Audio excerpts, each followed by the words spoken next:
Oh, hey, mateys. I've just gone and seen Inside Out, Disney Pixar's Inside Out 2. Right. There's no short like other Disney Pixar films I've done in the past before the film. So don't worry about that. Um, right. No, I would definitely encourage you to go and see it in digital 3D. Um, it makes good use of the 3D, although not as quite as amazing as something like Alita Battle Angel, but still good. Definitely, it's really a 3D film. It's not converted, so that's good. I happen to see this with the so-called 4DX, so things like real smoke, not vibrating chairs and that kind of stuff. Um, I don't think it really did much for this picture. It's kind of annoying actually. Um, but anyway, as for the movie itself here, the plot is many ways very similar to the first one, where we have our joy, sadness, and the other ones from the first film going from one place to another. We've done that before. We have a progress of Riley, the girl that they're in head of. Um, yes, they meet the new emotions here, and they struggle to deal with them. Particularly anxiety here. I think we've all dealt with anxiety, haven't we? And they have to learn how to cope with them and all that. Right. That's very much like what Joy and Sadness did in the last movie, so that sounds very familiar. Others, I could say that anxiety and worry are kind of very similar emotions, and joy and anger here, they don't always quite match up with what you'd expect their personalities would be like. It's kind of a missed opportunity. That's a not too bad. And you as a new character, basically that's boredom, and she pretty much, or he, whatever this gender is supposed to be, um, pretty much fits to a T. And anxiety here is much like you'd expect here. Envy here, yeah, that's she definitely does the old envy thing there, envious of everyone and everything. Right. Yes, it's cute. Anxiety, I think, takes up most of the spotlight, although that is kind of fitting, given this is also takes place a couple of weeks after, or so I think, after Riley hits puberty. Remember, if you saw the first film, yeah, I think the post credits was reveal, right? She would have that. So here it is. Mostly it takes place over a 3-day period at a hockey camp. I approve of that. I very much like my ice hockey, and we see a lot of great skating and drills and such. That's pretty nice. Enjoyed that very much, and all the rules definitely played out to the way girls ice hockey typically plays out, at least in North America. Very good. It's a very colorful movie. Looks very impressive. There definitely changes to the landscape here, keeping the tone with all the changes she's going through, or that Riley's going through. So there's that, and there's some other new characters as well. Let's see, I can't recall if they were in the trailers or not, so I won't speak about them.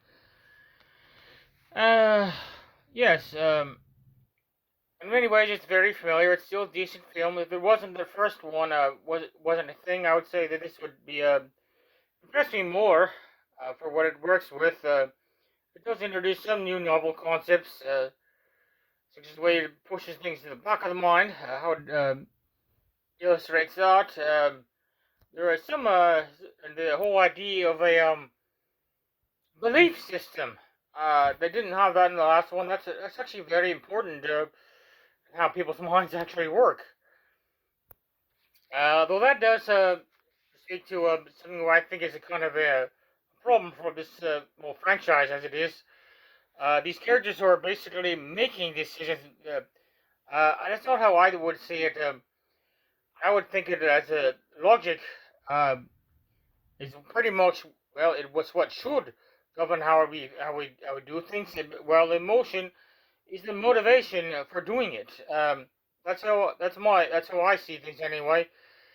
Um, but in this case, the emotions are making decisions, and as they're reduced and they reconcile things, they start making good decisions and bad decisions that influence the course of the picture. So there's that. Also, I would say there were some missed opportunities. There's one scene in particular I recall that seemed to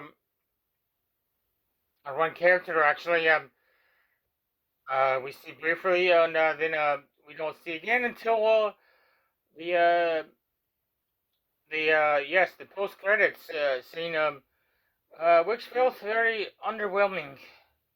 I do recall that there was one of the endings that you might have been able to see for Wreck-It Ralph 2 was it seemed very profound and not as far as the plot of the film, but it was very touching nonetheless. And of course, a lot of the Marvel movies had teasers for things that are for other Marvel pictures, that things that might come up in the future, a sequel or one of the other franchises in the Marvelverse, Marvel Cineverse.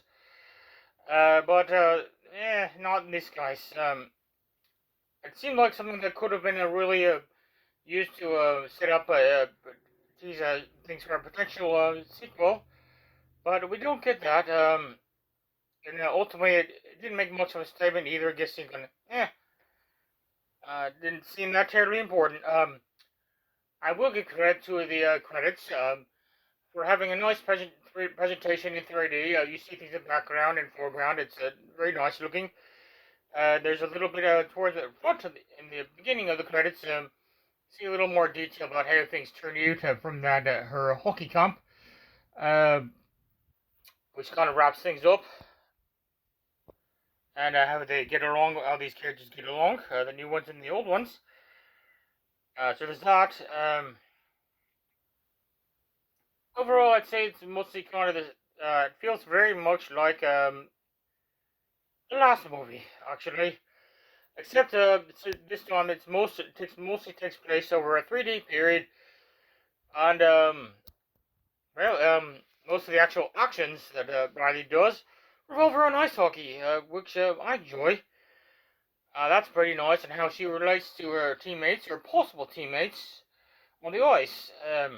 Right.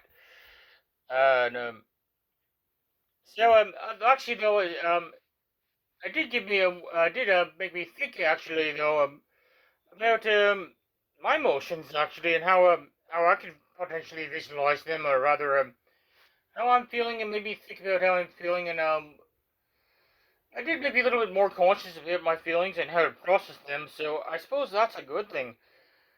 Um, to try to keep things in check, helping the noggin. So that actually is good, and ultimately, in both the first one and in this one, ultimately what matters is uh, you're not just shooting out one emotion, or trying to get them all together, work in harmony, so to speak, for your general well-being. One thing it does make a good message, a good point though, about how um, like well, this is kind of like with the first movie, that you kind of just have to let some things happen. Um, there are times when you just have to let your emotions happen, and express them, whether you like it or not. There's some things you can't control, some things that just need to come out. Also with the memories as well, this kind of something goes back to the first one again. You kind of need to accept that as well. And certainly never lose track of your sense of identity, your beliefs, your values. That's very important. Okay, well, like, subscribe, and stay foxy. And keep control. Keep those emotions in check. Have them all working together in harmony, hopefully. Okay.